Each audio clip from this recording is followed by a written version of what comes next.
어떤 마음으로 주님 오심을 기다려야 할까? 아멘. 자, 이제 조금 있으면 크리스마스, 이제 성탄절이 다와 가는데요. 우리가 성탄절을 기다리는 마음이 과연 어떠한 마음이 되어야 할까? 오늘 함께 은혜를 나누겠습니다. 요단강가에서 기적을 체험했던 나아만의 이야기가 오늘 본문에 등장하는데요. 나아만에 관해서 성경은 이렇게 설명을 합니다. 1절 시작. 아람 왕의 군대 장관 나아만은 그의 주인 앞에서 크고 존귀한 자니 이는 여호와께서 전에 그에게 아람을 구원하게 하셨음이라. 그는 큰 용사이나 나병 환자더라. 아멘. 자, 아람 나라에 나만이라는 장군이 있었습니다. 이 장군은 아람 왕에게 신뢰를 받는 크고 존귀한 자라고 합니다. 그런데 이 나만 장군은 하나님을 모르는 사람이었죠. 그럼에도 불구하고 아까 1절 보니까 여호와께서 전에 그에게 아람을 구원하게 하셨음이라 말씀합니다. 나아만은 하나님을 알기 전임에도 불구하고 하나님께서는 나아만을 통하여서 구원의 역사를 베푸셨다고 말씀하고 있습니다. 자, 사랑하는 성도 여러분, 우리가 크리스마스를 보내고 있을 때 하나님을 알고 있는 우리에게만 해당되는 크리스마스가 아니겠죠. 하나님을 알지 못하는 자들에게 이미 하나님께서 역사하시는, 또 하나님이 어떤 분이신지를 알게 하는 것이 바로 크리스마스인 줄 믿습니다. 이스라엘 백성들, 그리고 예수님을 먼저 믿은 우리가 범하는 큰 우가 있다면은 선민의식입니다.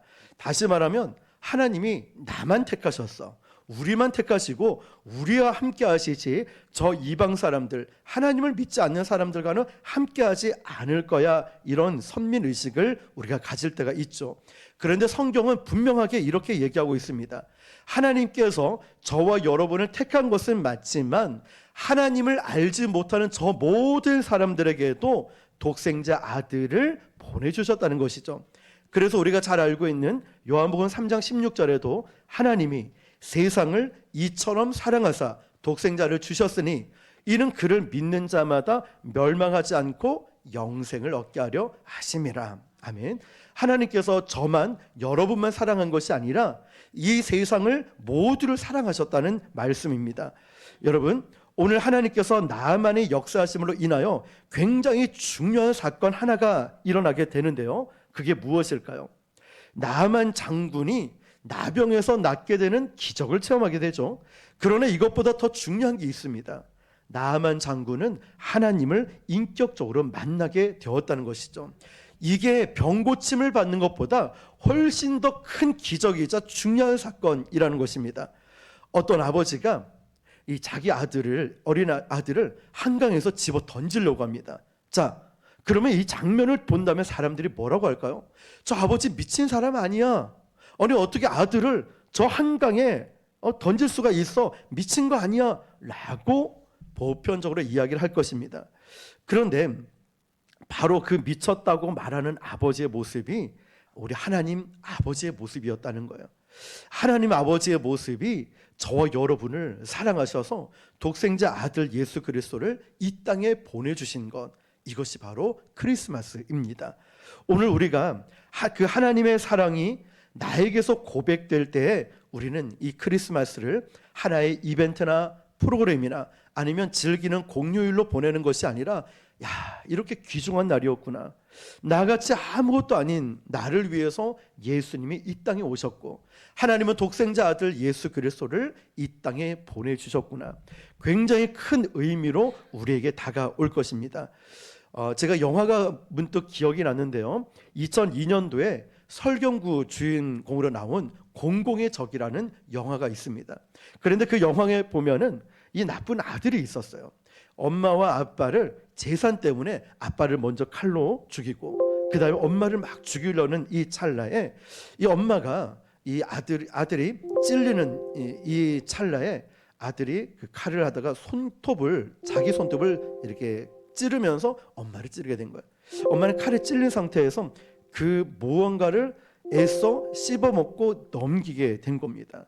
알고 봤더니 이제 아들의 손톱이었다는 거죠. 왜 그랬을까요? 혹여나 이 손톱 때문에 아들이 범죄자로 몰릴까봐 이 아들을 보호하고 싶은 거죠. 물론 그렇지만 나중에 범인으로 잡히긴 했지만, 그런데 사람들은 그 아들을 보면서 공공의 적이다, 나쁜 놈이다 라고 이야기를 합니다. 사람들은. 그렇지만 엄마는 어떤 마음일까요? 그 어머니는 그럼에도 불구하고 아들의 죄를 숨겨주고 싶고 아들을 살려주고 싶은 마음이 어머니의 마음이었다는 거죠. 여러분, 크리스마스는요, 바로 이렇게 하나님 아버지의 마음이 느껴지는 날이 되어야 됩니다. 우리가 이벤트를 만들고 프로그램을 진행하지만 이 목적은 찬양을 준비하고 아이들이 오늘도 열심히 준비했잖아요. 점심시간에 와가지고 그 짧은 시간에 드럼 치고 또 연습하고 너무 귀하지 않습니까? 참 이런 마음들, 우리가 여러 가지 일들을 준비하지만 중요한 것은 크리스마스의 참된 의미를 잊어서는 안 된다는 것입니다. 하나님께서 우리와 함께 하셔서 임마누엘 하시는 그 일은 과연 어떤 일일까요? 나만 장군을 통해서 우리가 볼 수가 있는데요, 나만 장군이 나병이 낫게 되는 그 근원지가 있었습니다. 오늘 본문에 보면 한 어린 소녀가 등장을 합니다. 그런데 이 소녀는 이름조차도 없어요. 포로로 종으로 끌려왔거든요. 마치 크리스마스를 생각하면 예수님이 말구유에 탄생하셨을 때 이름도 없는 저기 먼 그 동방 박사들이 그냥 이름도 없이 와가지고 예수님 탄생을 기뻐했던, 그리고 마리아와 요셉 역시도 이름도 없이 정말 보잘것없는 그런 부부에게 찾아오셔서 주님이 오셨던 것처럼 바로 이 나병이 고침받게 된 것도 보잘것없는 한 어린 소녀로부터 시작된 사건입니다. 자, 한번 볼까요? 2절입니다. 시작. 전에 아람 사람이 떼를 지어 나가서 이스라엘 땅에서 어린 소녀 하나를 사로잡음에 그가 나아만의 아내에게 수종 들더니. 아멘. 어린 소녀라고 표현되어 있죠. 심지어 이 소녀의 이름이 무엇인지 기록되어 있지 않고, 그리고 나아만의 시종을 드는 자도 아니고 나아만의 아내를 수종드는 자다라고 이야기를 하고 있습니다. 어떤 면에서 보면 이 소녀는 정말 보잘것 없어 보이는 사람이에요. 주인공은 나아만입니다. 그런데 이 삶에 아무도 누구도 기억하지 않는 바로 그 소녀 가운데 우리가 무엇을 볼 수 있냐면 자신에게 맡겨준 일에 대해서 최선을 다하고 있는 모습을 봐요. 그가 허드렛 일을 하든 종의 일을 맡아서 하든 아무것도 아닌 작은 일들을 최선을 다해서 했을 때 어떤 일들이 일어났을까요? 그런 일들이 연쇄적인 반응이 일어나서 쭉쭉쭉 가면은 나아만 장군이 병을 고침을 받는 놀라운 기적이 일어났다는 것입니다. 굉장히 중요한 거죠, 여러분. 우리는 보통 주의 일을 할 때 대충 하자, 은혜로 합시다 이러면서 너무너무 소홀하게 여길 때가 많이 있습니다. 그런데 오늘 이 소녀를 보면은 그 나아만 장군의 아내를 수종드는 일, 이걸 통하여 자기가 맡은 일에 최선을 다했던 이 소녀를 통하여서 이 아내는 나아만 장군에게 이야기를 하게 됩니다. 나병이 낫지 않으니까 지푸라기로 또 잡고 싶은 마음이겠죠. 이스라엘의 선지자 엘리사라는 유명한 선지자가 있는데 그 엘리사를 만나게 되면 낫게 될 거라는 이야기를 남편인 나아만에게 하게 됩니다. 남편은 아람 왕에게 가서 이야기를 하죠.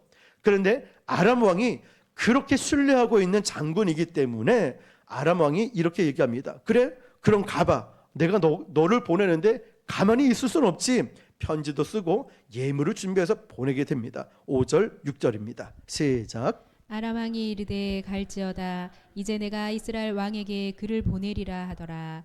나아만이 곧 떠날새 은 10달란트와 금 6,000개와 의복 10벌을 가지고 가서 이스라엘 왕에게 그 글을 전하니 일렀으되 내가 내 신하 나아만을 당신에게 보내오니 이 글이 당신에게 이르거든 당신은 그 나병을 고쳐 주소서 하였더라. 아멘. 여러분, 이 소식을 받은 아까 우리 말씀을 봤지만 이스라엘 왕은 깜짝 놀란 거예요. 내가 하나님이냐? 죽고 살리게 만들게 왜 나한테 이래? 이런 거예요.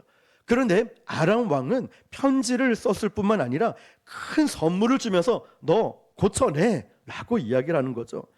이스라엘 왕에게는 그럴 만한 능력이 없었다는 거예요. 그러니까 어떤 생각을 했냐면, 야, 나에게 선물을 보내놓고 편지를 써놓고 이 죽어가는 사람을 고치라고 한 걸 보니까 나에게 꼬투리를 잡아서 전쟁을 일으키게 만드는 속셈이 있구나, 이렇게 생각합니다. 왜냐하면 이 당시에 아람이라는 나라는 굉장히 큰 강대국이었고 그에 비해 이스라엘 땅은 굉장히 작은 나라였습니다. 훨씬 더 강한 아람 나라가 이렇게 이야기를 하니까 이스라엘 왕은 어찌할 바를 모르는 거예요.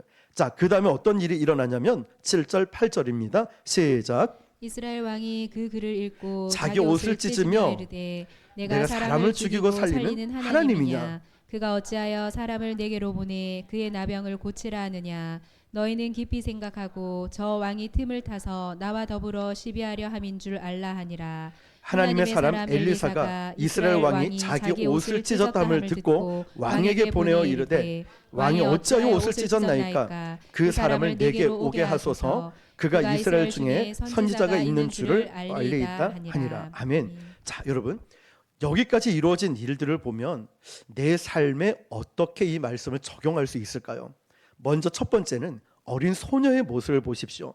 이 이름도 없고 허드렛 일을 하고 있는 이 어린 소녀가, 이 소녀를 보면서 우리가 깨닫는 건 뭐냐면 자신의 처해 있는 환경이나 아니면 위치나 그가 가진 어떤 것이든 내가 허드렛 일을 할 수밖에 없는, 내가 돈도 없고 백도 없고 실력도 없고 아무것도 없다 할지라도 내가 있는 그 자리에서 최선을 다할 때 우리가 기대하고 경험할 수 있는 기적이 있다는 것입니다.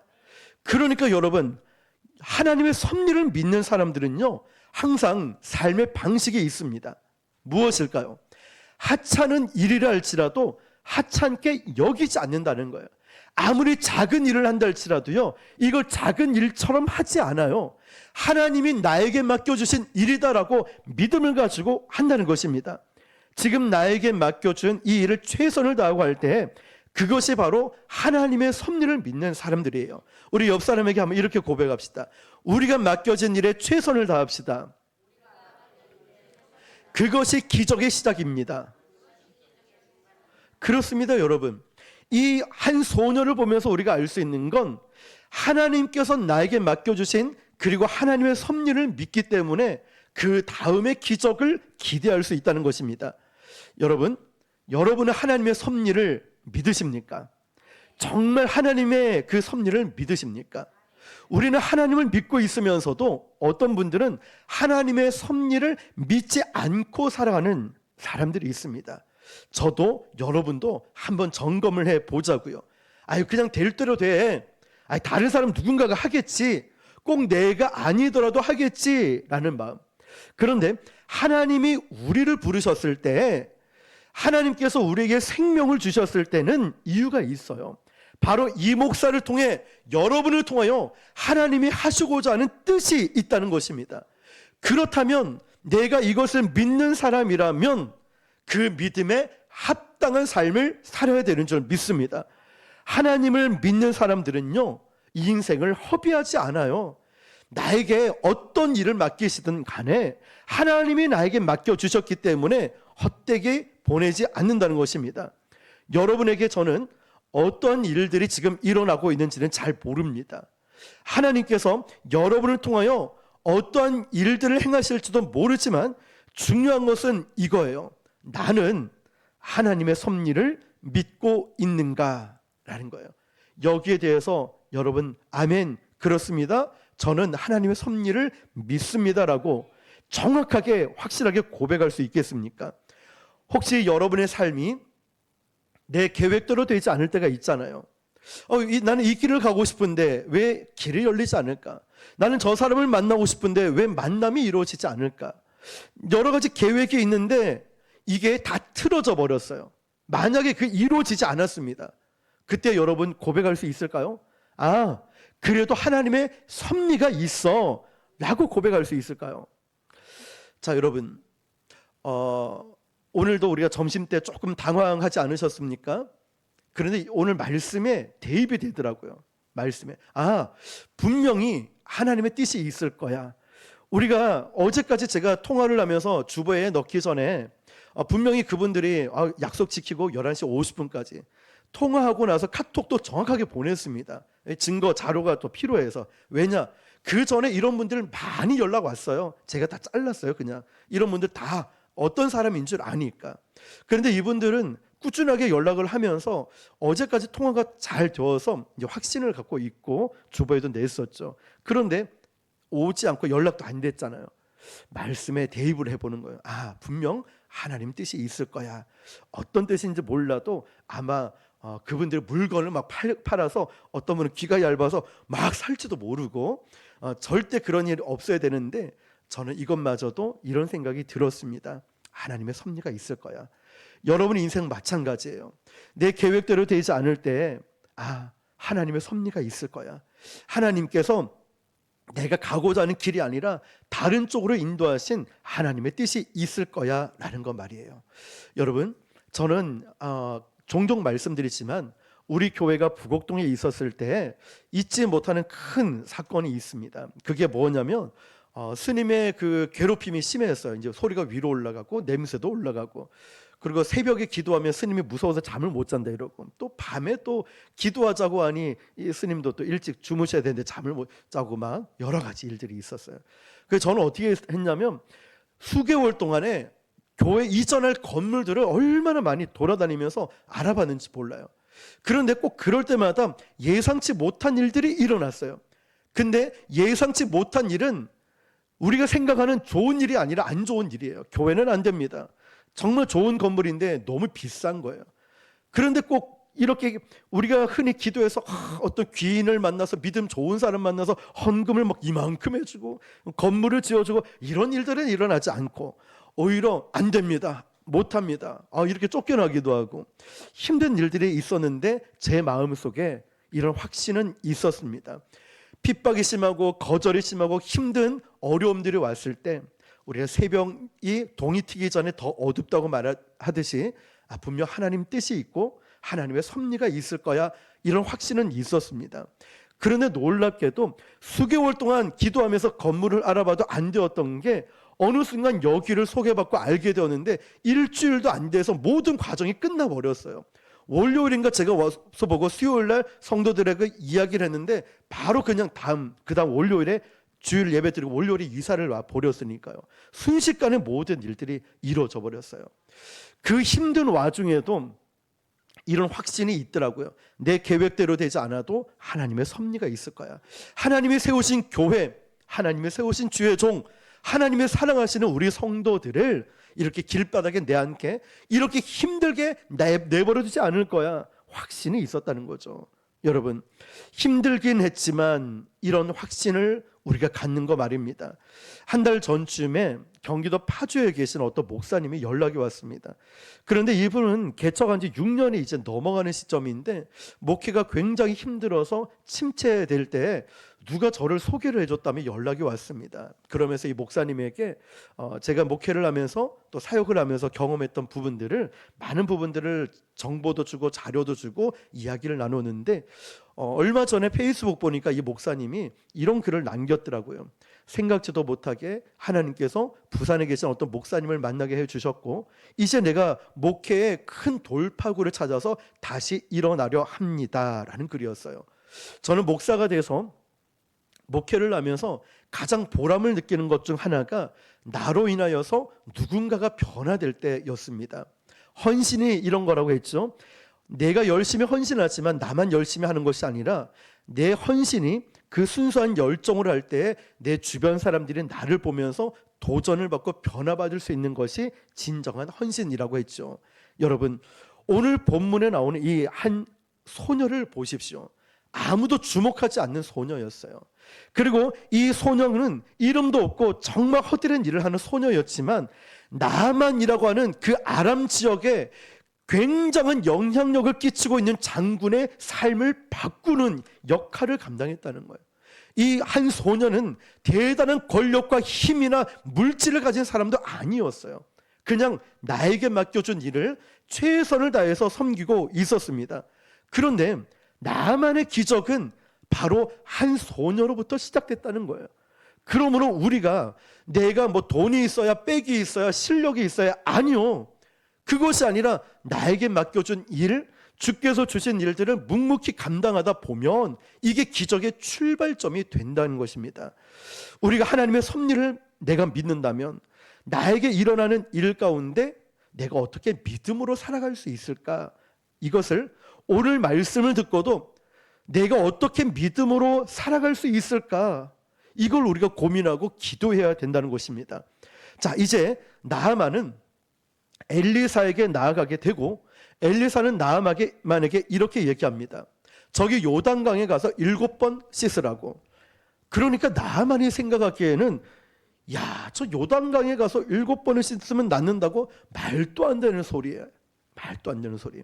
왜냐하면 나아만 장군에게는 두 가지 지금 정체성이 있습니다. 한 가지가 뭐냐면은 나는 존귀한 자야. 유능한 장군이야. 당신이 지금 이스라엘 있어서 몰라서 그렇지 나는 아람 왕의 신임을 받는 크고 존귀한 장군이란 말이야. 어떻게 내가 저런 더러운 물에 가서 씻을 수 있어? 이런 생각을 가지고 있고, 또 한 가지는 뭐냐면 나아만 장군의 형편과 처지를 보는 거예요. 이게 그가 무슨 병에 걸렸죠? 나병에 걸린 거예요. 언제 죽을지 몰라요. 아무리 그가 크고 존귀한 장군이라 할지라도 지금 병에 걸려서 죽게 된 이 사람에겐 그게 아무 의미가 없다는 거예요. 그래서 지금 나만은 엘리야에게 가서 자기를 고쳐달라고 부탁을 하고 있지 않습니까? 여기서 중요한 걸 발견하게 됩니다. 나아만 장군은 자기가 장군이라는 직위를 가지고 지금 나아가게 되는 거예요. 직위를 가지고. 그런데 엘리사는 직위를 가지고 대하고 있는 게 아니라는 거예요. 그러니까 나아만 입장에서는 막 답답한 거예요. 이 사람이 지금 나한테 내가 누군지 알아. 이런 마음이 있으니까 아무리 은혜를 베풀려 해도 아무리 기적을 베풀려고 해도 나아만에게 일어날 수가 없는 거예요. 왠지 아시겠죠? 나는 장군이야. 난 대단한 사람이야. 직위를 가지고 나가고 있거든요. 일어나지 않는 거예요. 11절입니다. 11절 시작. 나만이 노하여 물러가며 이르되 내 생각에는 그가 내게로 나와서 그의 하나님 여호와의 이름을 부르고 그의 손을 그 부위 위에 흔들어 나병을 고칠까 하였더라. 아멘. 여러분, 나하만이 어떻게 했죠? 노했다고 말하죠. 그리고 신앙생활하면서 우리가 제일 많이 들었던 생각이 이거예요. 내 생각에는. 목사님 제 생각에는요, 집사님 제 생각에는요, 하나님의 생각과 마음이 아니라 우리가 신앙생활하면서 제일 많이 하는 게 목사님 제 생각에는, 기도하기 전에 제 생각에는 이 내 생각이 붙들려 있는 거예요. 어떻게 생각합니까? 여호와 이름 부르고 그리고 손을 아픈 부위에 대고 이러면 흔들면 낫지 않겠냐? 내 생각에는. 나만이 생각할 땐 나병을 고칠 때는 이렇게 해야 되는데 저 요단강 저 더러운 물 가서 씻으란 말이야? 엘리사 날 똑바로 봐. 나 장군이야. 이야기를 하는 거예요.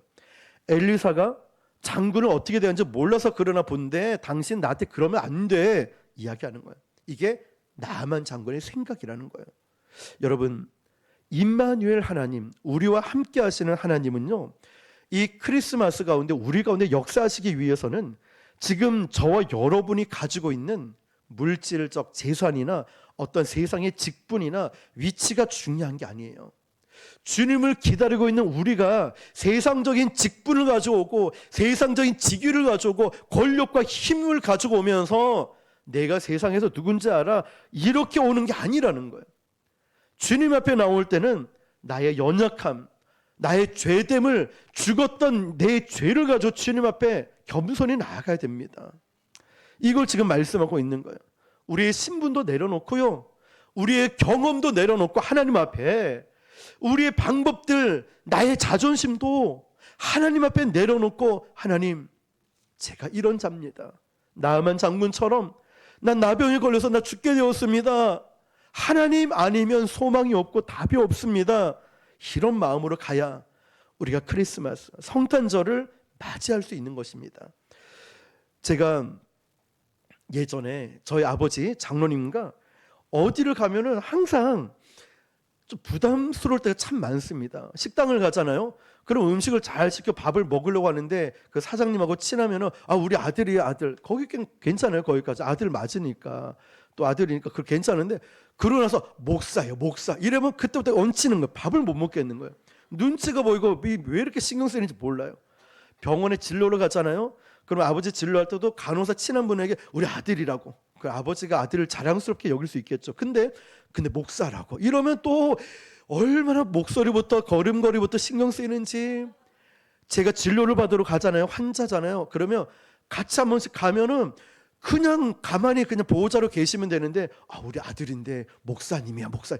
이러면 제가 그때부터 이 옷도 그렇고 막 여러 가지 신경을 다 쓰이게 되는 거예요, 행동이. 저는 이런 생각을 합니다. 말씀을 준비하면서 딱 들었던 게 뭐냐면, 아무리 목사라도 병원에 가면 환자로 있어야 됩니다. 환자로. 치료를 받는 환자로 있어야 되지, 내가 거기서 제가 목사입니다, 뭐 어쩌라고요. 아니에요. 환자로 있어야 되죠. 저는 이런 생각이 드는 거예요, 여러분. 우리가 이제 우리에게 적용을 해보면, 교회 와서 하나님 앞에 서 있을 때 내가 어떤 사람으로 있어야 될까요? 여러분이 어떤 사람으로 있어야 될까요? 우리가 겸손하게 나의 처지를 알고 하나님 앞에 서 있어야 하나님이 우리 가운데 역사하시지 않을까요? 내가 세상적 직분을 가지고 오고 경험을 가지고 오고 인간적 생각을 가지고 와서 이렇게 주께 나아가면 어찌 주님이 우리 가운데 역사하시겠습니까? 하나님 앞에 있을 때는 하나님 앞에 죄인됨, 자녀로 있는 것이 옳은 것입니다. 나아만은 내가 지금 장군인데 이 이야기를 듣고 11절에 보니까 노했다라고 하죠. 12절 끝에 보면 분노했다라고 합니다. 이 차이가 뭐냐면, 노했다라는 것은 자기 심정에서 일어났고, 분노했다는 것은 표출했다는 거예요. 막 분노를 표출했다는 것입니다. 지금 나하만은 자신의 형편과 처지를 망각하고 나하만이 지금 막 분노하고 있다는 것입니다. 잘 들어보십시오. 오스왈드 챔버스의 기독교 진리라는 곳에 순종을 이렇게 소개하고 있습니다. 하나님은 결코 순종을 강요하지 않습니다. 우리가 주를 사랑함으로써 자원하여 순종하기를 원하십니다. 만약 당신이 주님을 사랑한다면 주저없이 하나님께서 원하시는 것을 행할 것입니다. 그러나 주님보다 더 사랑하는 것이 있다면 우리는 순종하기를 꺼려 할 것입니다. 신앙은 믿으라는 의지와 순종하려는 의지 모두를 포함하고 있습니다. 합리적이기 때문에, 내가 이해가 되기 때문에 순종하는 것이 아니라 하나님의 말씀이기 때문에 온 마음을 다해 순종하는 것이 신앙입니다. 신앙은 내 자신과 내가 행한 일들을 확신하는 것이 아니라, 신앙은 오직 하나님만을 확신하는 것입니다. 당신은 앞으로 믿음이 생기면 하나님께 순종하겠습니다 라고 말하고 있습니까? 아니면 즉시 순종함을 통하여 당신의 믿음을 성장시키고 있습니까? 자, 우리에게 하는 질문이에요. 믿음 좋으면 하지, 내가 뭐가 좀 이루어지면 하지, 이것이 아니라 당장 하나님 말씀에 나는 이해가 되지 않아도 순종함을 통하여 내 신앙의 성장과 성숙을 이루겠습니까? 질문하고 있는 거예요. 여러분, 믿음이 생겨야 순종할 수 있다고 생각하십니까? 아니면 반대로 순종함을 통하여 믿음이 자라나고 있습니까? 나아만 장군은 쉽게 순종하지는 못했습니다. 그러나 자신이 장군이든 뭐든 다 떠나서 자신의 처지를 보니까 나병이 낫는다는데 뭐 이것도 못하겠습니까? 하인들이 이야기를 하는 거예요. 그래서 나만이 생각하기로 이스라엘 가면 이보다 훨씬 깨끗하고 좋은 물이 있는데 거기 가면 되지 않냐 라고 했지만 아니에요.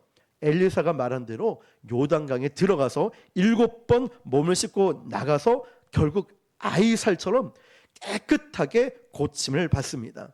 서두에 말씀드렸듯이 엘리사가 나음을 얻었다는 것보다 더 중요한 사건이 있어요. 뭘까요? 바로 그의 삶에서 하나님을 만나게 된 거예요. 또 한 가지, 그 하나님을 만난 것으로 끝난 것이 아니라 그의 삶에서 하나님을 인정하고 있다는 거예요. 이게 참 중요합니다. 내 삶에서 하나님을 인정하는 거예요.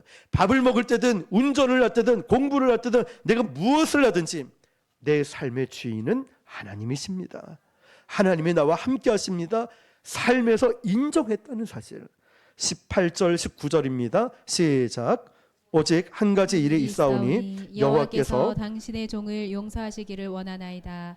곧 내 주인께서 림몬의 신당에 들어가 거기서 경배하며 그가 내 손을 의지하심에 내가 림몬의 신당에서 몸을 굽히오니 내가 림몬의 신당에서 몸을 굽힐 때에 여호와께서 이 일에 대하여 당신의 종을 용서하시 원하나이다 하니 엘리사가 이르되 너는 너는 평안히 가라 하니라. 그가 엘리사를 떠나 조금 가니라. 아멘. 아멘. 여러분, 이제 나아만이 깨끗하게 고침을 받았습니다.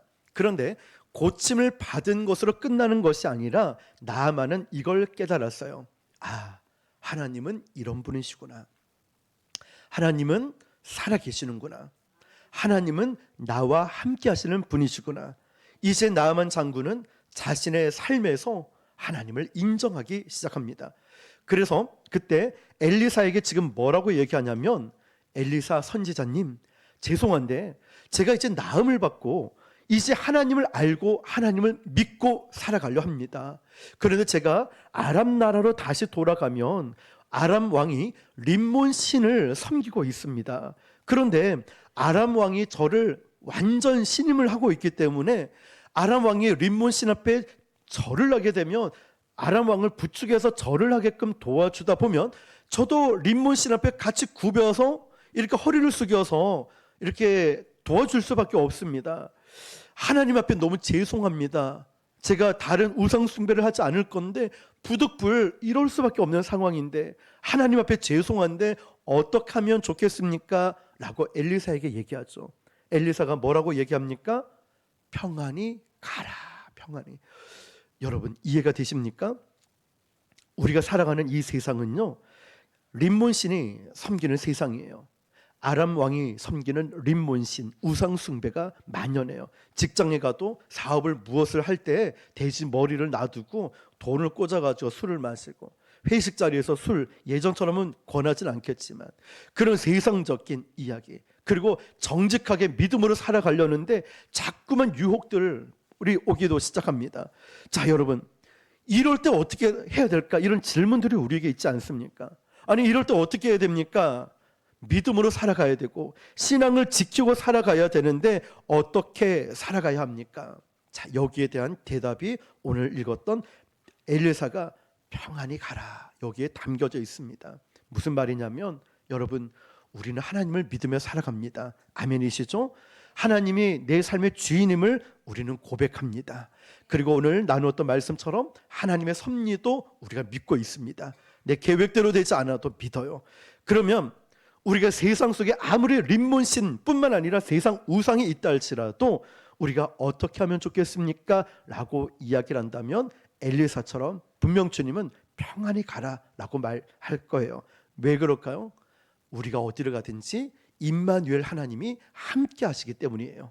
어디로 가도 누구를 만나도 너 두려워하지 마, 걱정하지 마, 내가 너와 함께하고 있다. 사람들은 몰라도, 세상은 어떠할지 몰라도 임마누엘 하나님이 너와 함께 하니까 너는 평안히 가, 말씀하고 있는 거예요. 사랑하는 성도 여러분, 지금 2024년도를 달려오면서 얼마나 열심히 달려오셨습니까? 너무나 대단하고 존경스럽고 사랑스럽습니다. 우리 운영위원회뿐만 아니라 교사로, 셀장으로, 너무너무 또 식당 봉사로, 찬양 운행으로, 방송으로, 찬양팀으로 너무너무 열심히 달려오지 않았습니까? 우리 주님께서 우리에게 이렇게 말씀하실 것 같아요. 걱정하지 말고 평안해, 평안해.